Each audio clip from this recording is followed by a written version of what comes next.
นี้และก็ทางสถานีวิทยุแห่งนี้ญาติโยมท่านทั้งหลายเอามาไหว้พระสวดมนต์เพื่อเป็นมังคละเป็นมงคลต่อจิตใจโยมอาจจะย้อนว่าขณะท่านพระครูยังเป็นหวัดเจ็บคอไอแค่ไม่ไปเป็นมงคลได้อย่างใดต้องแยกนะต้องแยก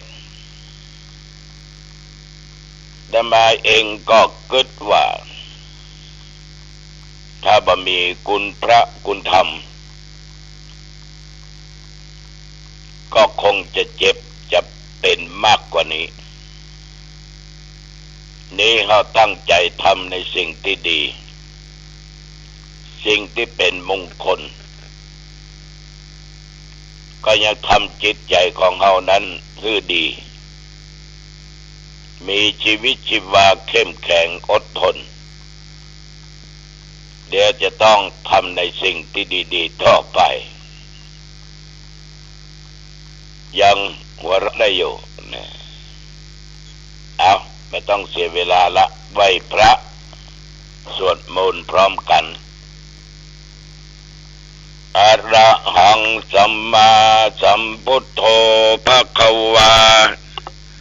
พระผู้มีพระภาคเจ้าเป็นพระอรหันต์ดับเพลิงกิเลสเพลิงทุกข์สิ้นเชิงตรัสรู้ชอบได้โดยพระองค์เอง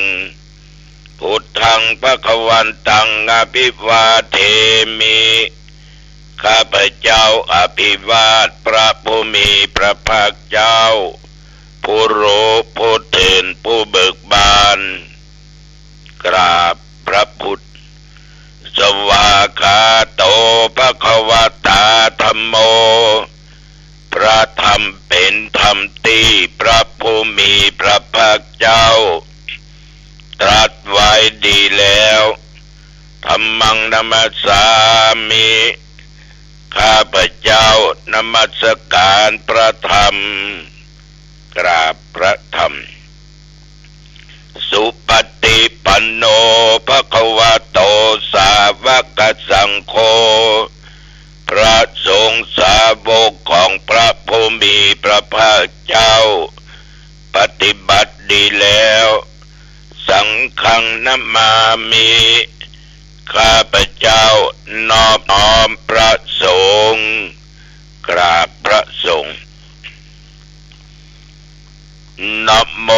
ตัสสะภะคะวะโตขอนอบน้อมแด่พระผู้มีพระภาคเจ้าพระองค์นั้นอะระหะโตซึ่งเป็นผู้ไกลจากกิเลส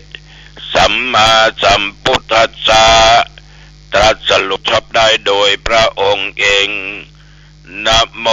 ตัสสะภะคะวะโตขอนอบน้อมแด่พระผู้มีพระภาคเจ้าพระองค์นั้นอะระหะโตเป็นผู้ไกลจากกิเลสสัมมาสัมพุทธัสสะตรัสรู้ชอบได้โดยพระองค์เองพุทธังสรณังคัจฉามิธัมมังสรณังคัจฉามิสังฆังสรณังคัจฉามิทุติยัมปิพุทธังสรณังคัจฉามิทุติยัมปิธัมมังสรณังคัจฉามิทุติยัมปิสังฆังสรณังคัจฉามิตติยัมปิพุทธังสรณังคัจฉามิตติยัมปิธัมมังสรณังคัจฉามิตติยัมปิสังฆังสรณังคัจฉามิยะโตหังภะเกเนอริญญาจติยาจโตนาปิจานามิสัญจิจาชีวิตป านังชีวิตาโวโรเปตาเตนะสัจเจนะโสติเตโหตุโสติกัปปัญชาโพชังโคสัตติสังฆาโตธัมมานังวิจโยตถาวิริยัมปิติปัสสัทธิโพชังคาจัตตาถาปะเรสัมมาทุเปกขะโพชังคาสัตเตเตสัพพทัสสินามุนินาสัมมาทัคขาตาภาวิตาภาหุลิกตาสังวัตตันติอาปิญญายะนิพพานายาจะโพธิยาเอเตนะสัจจวัชเชนะโสทิเตโหตุสัพพทาเอกัสสมิงสมะเยนะโทโมคันลานันจักกัสสะปังกิลาเนทุกิเตติสวาโพชังเคสัตตาเตสะญิเตจะตังอาภินันทิตวาโรคามุจเจงจุสังคเนเอเตนะสัจจวัชเชนะโสติเตโหตุสัพพทาเอกทาธรรมราชาปิเขลันเยนาภิปิลิโตจุนทาเตเลนะตัญเยวะภานาเปตวานะสาธารังสัมโมทิตวาจะอาภาธาตัมหาบุทธาสิธานะโสเอเตนะสัจจวัชเชนะโสติเตโหตุสัพพทาปะยินาเตจะอาภาธาตินนันนัมปิมาเยสินังมัคคาหาตะกิเลสาวะปัตตานุปติธัมมะตังเอเตนะสัจจวัชเชนะ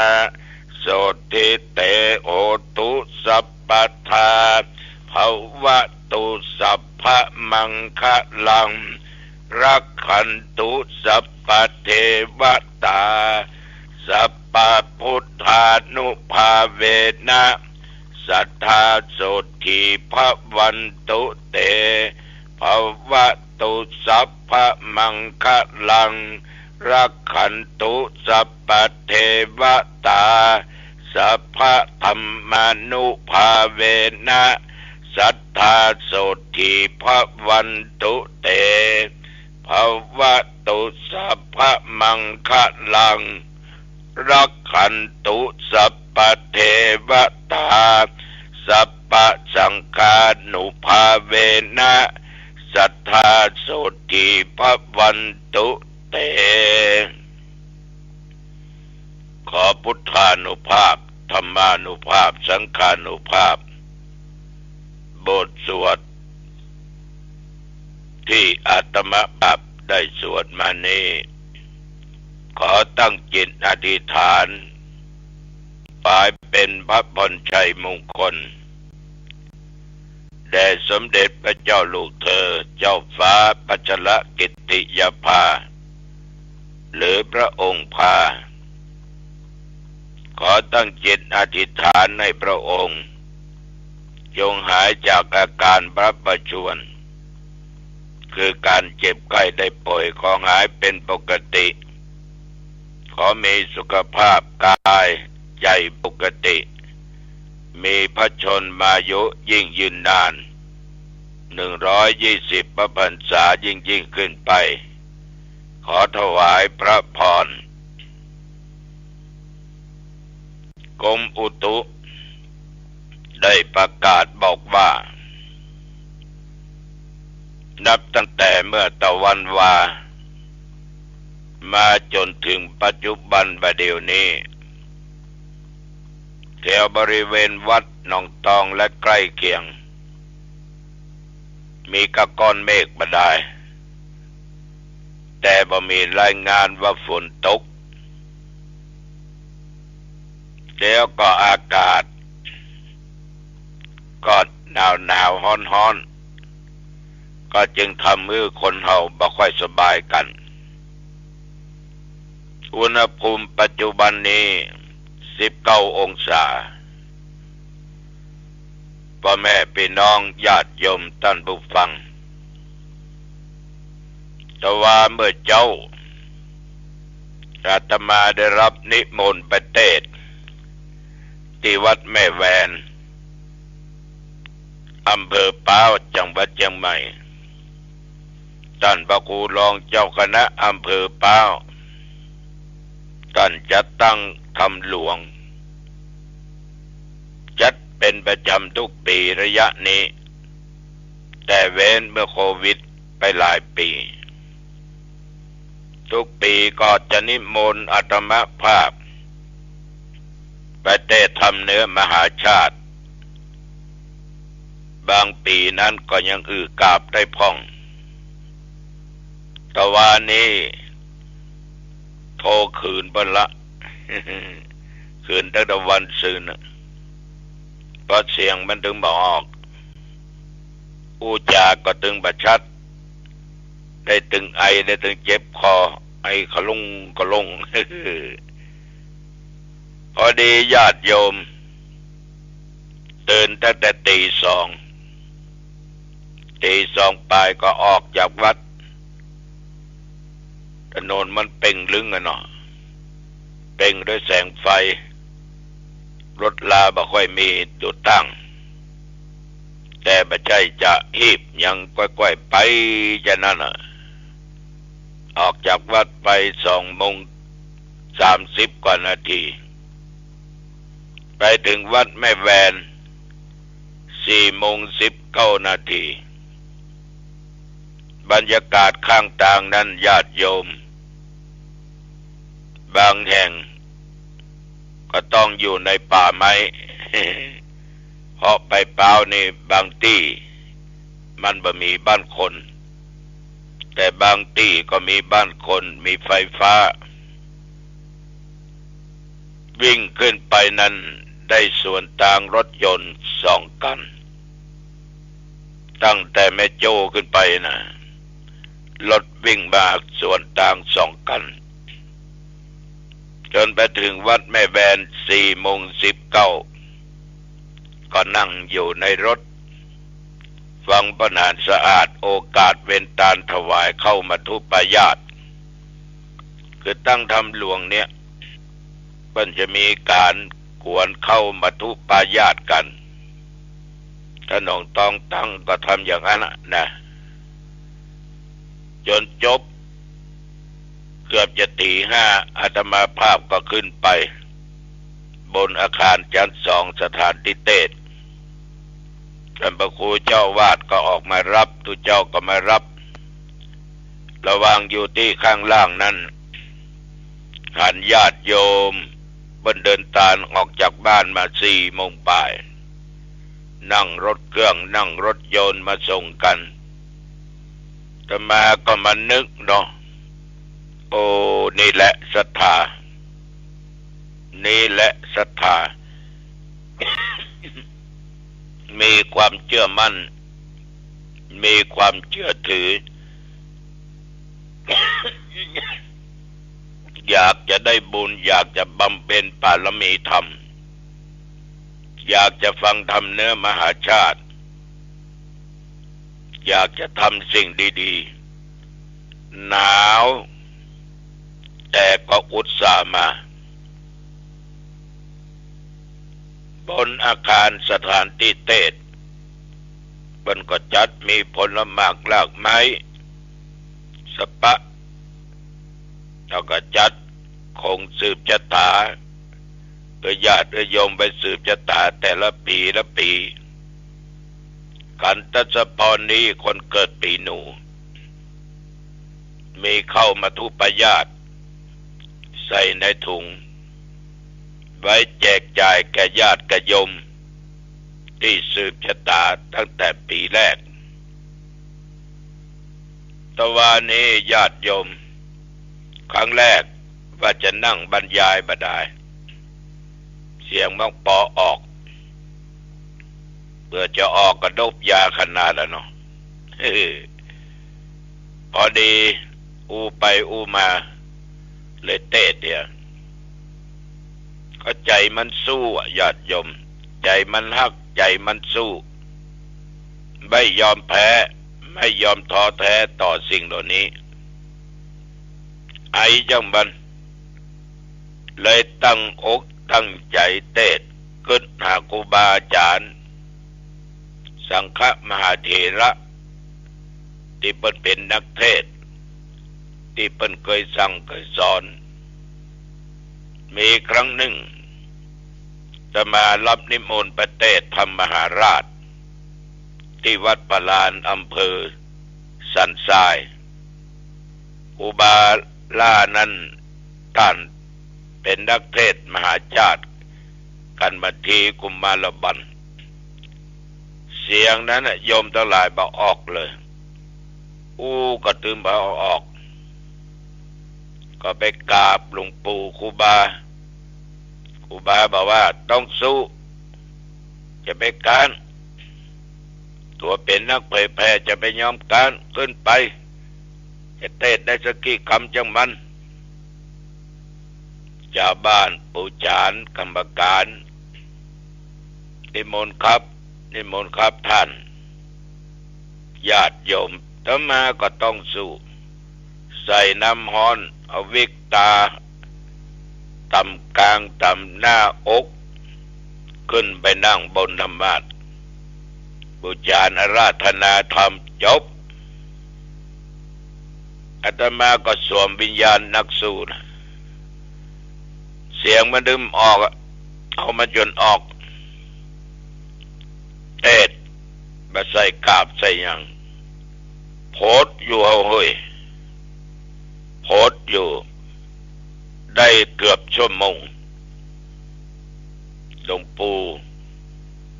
เนี่ยจะไปยอมการข้ายังเหลือตุก่อนท่านทั้งหลายอาตมาก็มานึกถึงกรรมครูบาอาจารย์ครูบาวัดสันทรายหลวงพ่องครูบาคำตันนะครูบาแปลงน้ำแพร่พ่องดอยสะเก็ดครูบาติบวัดปวงสนุกครูบาวัดกิ่วแลหลวงครูบาหลวงปู่เจ้าคุณวัดจามเทวีและป้าน้อยป้านานเบิ่นก็ได้ให้ฟังก็เลยตัดสินใจเบาสิ่งเหล่านี้มาเป็นอุปสรรคแต่ว่าก็เช่นเดียวกันเตะไปไอไปจังมันผิดพ้องถูกพ้องก็เฮาไม่สบายหรอก ในที่สุดก็สมเลสเสด็จจนได้จบก็6 โมงป่ายแต่ว่าขอบคุณโยมทหารสมพรเป็นอย่างมากถ่ายทอดทั้งที่เทศดีพ่องบดีหลายก็ถ่ายทอดเอานักสู้ต่อไปที่วัดเปิ้นก็มีสถานีวิทยุเพื่อก็ถ่ายทอดญาติโยมในที่สุดก็เทศจนพ้นได้6 โมงปลายก็ออกจากแม่แวนแจ้งดีควายงาม7 โมงปลายซอกกี่เขาง่ายละ ไปแวะปั๊มน้ำมันที่ไม่แต่งบอกกันน้องที่ขับรถส่งก็บอกว่าท่านจะกินก๋วยเตี๋ยวกับข้าวมันไก่ลองข้าวมันไก่บอกเจ็บคอก็เจ็บอ่ะเนาะเอาของมันนะลำดีก็เอาห้องแดมเรียบร้อยก็สั่งข้าวมันไก่น้องเป็นคนสั่งคนขับรถเป็นคนสั่ง1 จาน คนขับรถก็1 จาน จานละ45 บาทนั่ง ยมเพิ่งเอามาถวายเนี่ยก็เลยนั่งปั่นปอนให้เพิ่นเนี่ยเจ้าของร้านเป็นละอ่อนพอใจนอบน้อมอ่อนน้อมหลวงปู่เป็นจะได้ครับก็มันผมใจได้อร่อยดีปัจจัยว่ากินของเปิ้นฟรีแล้วมาชมปัจจัยลำก็ว่าลำนั่นแต่มาเนี่ยบัลลำก็ว่าบัลลำนั่นน่ะกินได้ก็บอกว่ากินได้เรียบร้อยนั่งรถไปบ้านอ้อยแม่ริมเป็นงานข่าวดำของพ่อแก้วเย็นใจที่เปิ้นจะมาแปลงอุติแต่เปิ้นตายไปก่อนก็เป็นนั่งเทศเป็นดีไข้หัวเนอะบ้านอ้อยญาติพี่น้องเดียวกันหมดตั้งแต่ลุงป้านะอาหมู่หลานหมู่เหลนถึงแม่ยิงถึงพ่อชายมีคนต่างบ้านก็มานั่งกันก็เรียกว่าประเทศบ้านอ้อยนี่ประชุมญาติเลยมัน90%เป็นญาติกันกูกายมึงกายกูอยู่หั่นนะก็มีบรรยากาศที่อบอุ่นดีบางคนก็เป็นห่วงสุขภาพ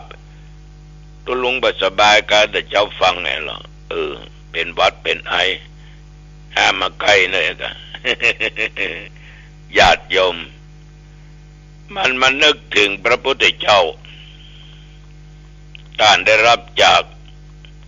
พระเจ้าสุโธทนะที่ให้กาลุทายีอมาตย์ไปนิมนต์พระพุทธเจ้าเข้าเมืองกาลุทายีจนไปบวชเนี่ย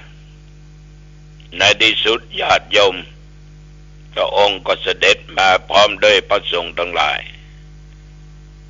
มาที่นิโคธารามเมืองกบิลพัสดุเพราะมันเป็นสถานที่ร่มรื่นกว้างขวางหมู่ญาติทั้งหลายนั้นรู้ว่าพระพุทธเจ้าหรือเจ้าชายสิทธัตถะมาก็มาอู้กันด้วยทิฏฐิด้วยมานะว่าหมู่เฮาเนี่ยเป็นปู่เป็นลุงอายุแก่กว่าสิทธัตถะมันต้องไปต้อนรับมันต้องไปกราบไปไหว้ก็ได้ไอ้ตัวทิฏฐินี่ไอ้ตัวยุ่งนะมานะถือตัวนะมันเลยกระด้างกระเดืองเอาให้ลูกหลานเฮาดีกว่าเอากดเกณฑ์ให้ลูกเต้าหลานเหลนยิงใจมาต้อนรับท่านทั้งหลายเวลานั้นพระพุทธเจ้าฮู้ว่าญาติมีทิฏฐิมีความเห็นผิดมีการทะนงตัวมีมานะ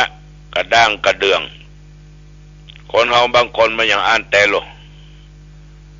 มีอาการกระด้างมีมานะถือตัวตัวนี้ละอ่อนแต่ว่ามันซื่อนี่ฟังมันอย่างอันนี้เป็นเน้นเนี่ยพ่อมันข้าของหัวจักเมาเหล้าบัดลองต้องแต่งลูกไงขี้เหล้าอย่างเนี่ยลูกไงขี้เล่นอย่างเนี่ยญาติโยมเลยบักกาบไว้บัฟังเต้นฟังคำพอทิฏฐิเพราะมานะพุทธเจ้าหูก็เข้าฌานแล้วเนาะออกแล้วก็สยองขึ้นไปบนอากาศปล่อยผงธุลีที่8เปื้อนฝ่าพระบาทตกลงมาเขาทั้งหลายก็หันไปสัจจันตัวเจ้าทั้งหลายหันไปสัจจันพอดีเวลานั้นมีฝนเนื่องชื่อว่าฝนบุคลปัตฝนนี้มีสีแดงดุจสีน้ำข้างพอออกไม่ออกก็ต้องหูเนาะสีน้ำข้างเป็นสีจะได้ท่านทั้งหลายพระเจ้าสุโธทนะก็กราบพระพุทธเจ้ากราบครั้งที่3ละครั้งแรกเกิดได้3 วันครั้งที่2 7 ปีครั้งที่3ก็ครั้งเนี้ยหมู่ญาติผู้เฒ่าผู้แก่หลายก็กล้าประกาศคำนั้นก็น่าป้อไปยังกราบเนาะญาติโยมแต่ญาติพี่น้องตมาภาพไม่มีทิฏฐิไม่มีมานะคือการเคารพรักกันมาด้วยดีตลอดเหมือนกับญาติกับโยมทั้งหลายอย่างเงี้ยเนี่ยก็เตทำจบปิกประชันเป็นที่วัดปิกมาก็มาสวดมาติกาก็นำศพปอแก้วสู่ปัจจาพิจารณาพระบังสกุลเรียบร้อยก็ขอโอกาสกลับ เอาเทปไปส่งที่ขึ้น96กับ104วัดฝ่ายหินปิกมาวัด4 โมงป่ายกับจะ5 โมงต้องขออนุโมทนาเด้อต่อญาติต่อโยมที่ไปหาที่วัดตะวาบะปะแม่บุญปันอุคำนะบ้านจังกระดาษกับญาติธรรมทั้งหลายมีโยมอรวรรณจันก้อนก็เป็นตัวนะอันนี้ก็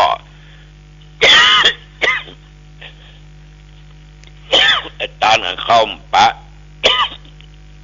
ก็เลยตานให้เน้นที่อยู่เป็นเว้นยังได้ร่วมทำบุญ ซื้อเครื่องมือการแพทย์300 กล่องบุญคนอรวรรณก็200 กล่องบุญตานวันเกิดตานหาญาติพี่น้องที่ล่วงลับดับขันไปบ้านอ้อยก็มีนายอลงกฎคำพิตาบ้านอ้อยแม่ริมร่วมทำบุญมา1,000 กล่องบุญป่อสีนวลสว่างวงบ้านดงเหนือสันปงแม่ริมก็100 กล่องบุญต้องขออนุโมทนาดังนักเน้อในน้ำจิตน้ำใจสีมอนแสนหลีปลานตุ้งต้อม200 กล่องบุญอันนี้ต้องขออนุโมทนาบูชาน้ำจิตน้ำใจกับญาติกับโยมป้าออกไม่ออกปิกมาวัดเนี่ยก็ยังไปเทศงานศพของคนเฒ่าที่บ้านขุนโคงเป็นอุ้ยของตุเจ้าที่เคยอยู่กับอาตมาภาพสาธุเจ้าแมวจำเป็นต้องไปนะจำเป็นต้องไปวันนี้กี่วันงายก็จะไปมาตอนจะเผาศพเป็นคนเฒ่าเป็นอายุได้ถึง94ละจำเป็นต้องไปเอาละโยมทั้งหลายผู้จ่าไปมาก็เป็นเวลาพอสมควรเด้อวันนี้สเปเหระสปะสเปอันน้อยนิดน้อยก็ขอญาติโยมทุกคนสู้ต่อไปอย่ายอมแพ้แต่อย่าเกินเหตุระวังไว้ก็จะดีเจ็บเป็นก็ดูแลรักษาอย่าแต่มาก็สัญญาฉีดยามาเรียบร้อยแล้วก็ตั้งใจทำงานต่อไปอายุวันโดสุขังพลังพบกันใหม่โอกาสหน้าเจริญพร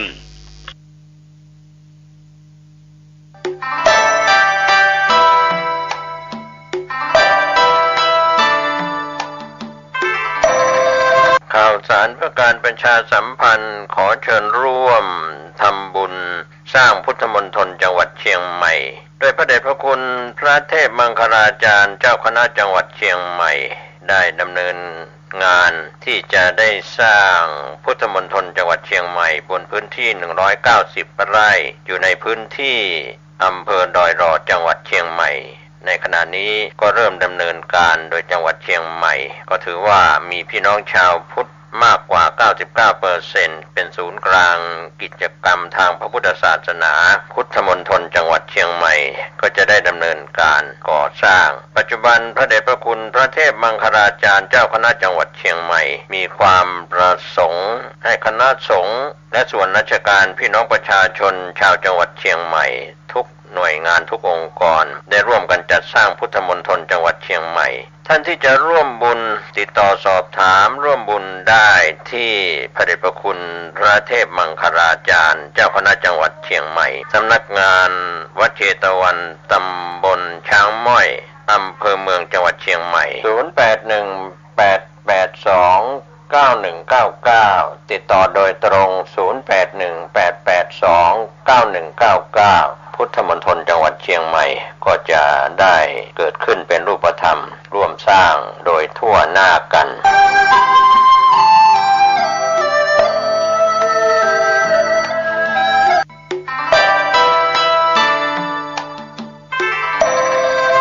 ข่าวสารเพื่อการประชาสัมพันธ์ด้วยทางพระเดชพระคุณพระเทพมังคลาจารย์เจ้าคณะจังหวัดเชียงใหม่เป็นประธานสงฆ์พัฒนาวัดเชตวันถนนท่าแพตำบลช้างม้อยอำเภอเมืองเชียงใหม่จังหวัดเชียงใหม่ได้มีการดำเนินการก่อสร้างอาคารรับรองสงฆ์2 ชั้นของวัดเชตวันในขณะนี้ได้เริ่มลงมือการก่อสร้างแล้ว โดยผู้มีจิตศรัทธาร่วมสร้างบุญติดต่อสอบถามและร่วมทำบุญได้ 0818829199 ก็เป็นส่วนของการพัฒนาวัดเชตวันขอเชิญ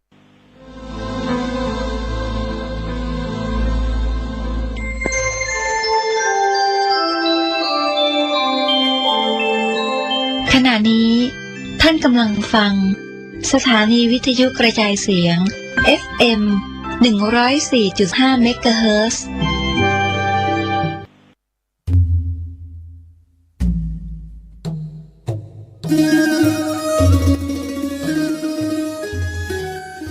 ข่าวสารเพื่อการประชาสัมพันธ์